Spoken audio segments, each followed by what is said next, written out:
My name is Bo Lackey, and we are on Duane Street in Hattiesburg, right near Hattiesburg High School.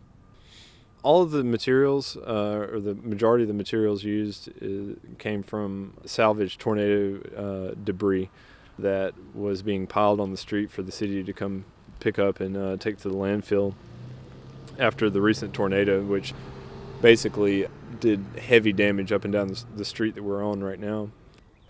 I think the term that we were using was war zone. Initially, afterwards, you could not drive down the street. Power lines were down. In fact, there were only 2 or 3 houses that were livable, and we're slowly coming back. There's a few neighbors that may or may not, rebuild their house, but we just wanted to make sure that anything that we brought forth was, would advance the community and to actually get people to interact with one another, which was very important in a time of recovery. We already had an idea that we wanted to do some space for vegetable gardening. We started wondering about what sort of materials we'd use to make raised beds.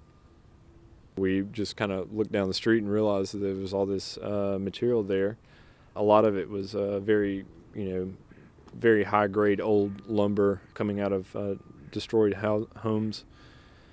And so we just decided to start using that as our material.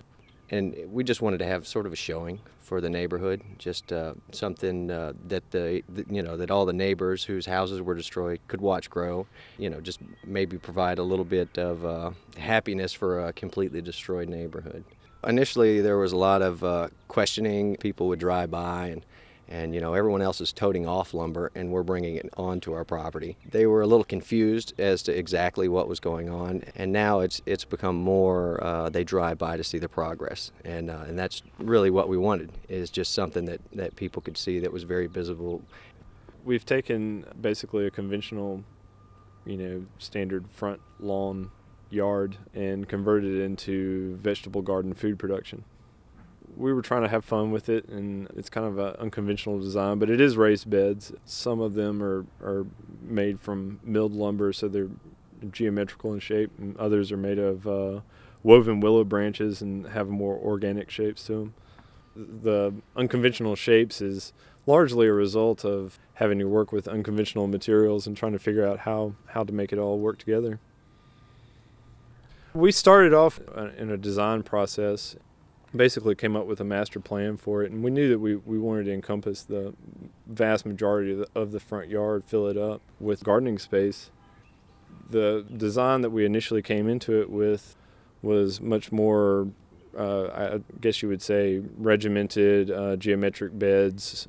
We realized a lot of the materials that we have, which were basically cut up, fallen down trees and basically round logs, sections of limbs, we had an opportunity to make. It didn't have to be, just square or rectangular. It could have, some very organic shapes and round shapes. We are trying to plant with permaculture methods in mind, which has to do with grouping plants according to functional relationships that plants have with each other. I think most famously is like the planting marigolds with tomatoes for insect deterrents. So those sorts of principles. So we have, if you look around, it's sort of you see tomatoes with peppers, with squash and corn, beans and squash, and these sorts of combinations planted around with mixtures of herbs in there, and sort of using ecological principles as the guide to planting a plant community instead of, just straight rows of one thing after the other. The raw wood, the stems and logs are just basically we dug a trench and stood them on end in the trench, making about a 1 foot to 1.5 foot high wall all the way on the backside. We have some larger logs that goes up to about 3.5 feet tall.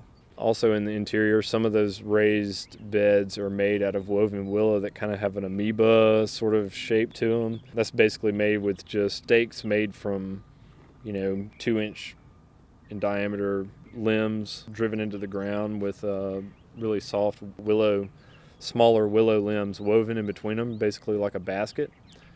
All that's filled up with composted pine bark soil that's made by mixing it with sand. We're trying to raise some money so that we can purchase another lot, looking at a couple of lots in this particular neighborhood that have completely destroyed houses. We just want to go and finish demolishing the house, reuse all of the lumber, brick, whatever's available in the property at this point, and just offer it to the community to use, so that everyone can have a space to come and grow, kind of like we've done here.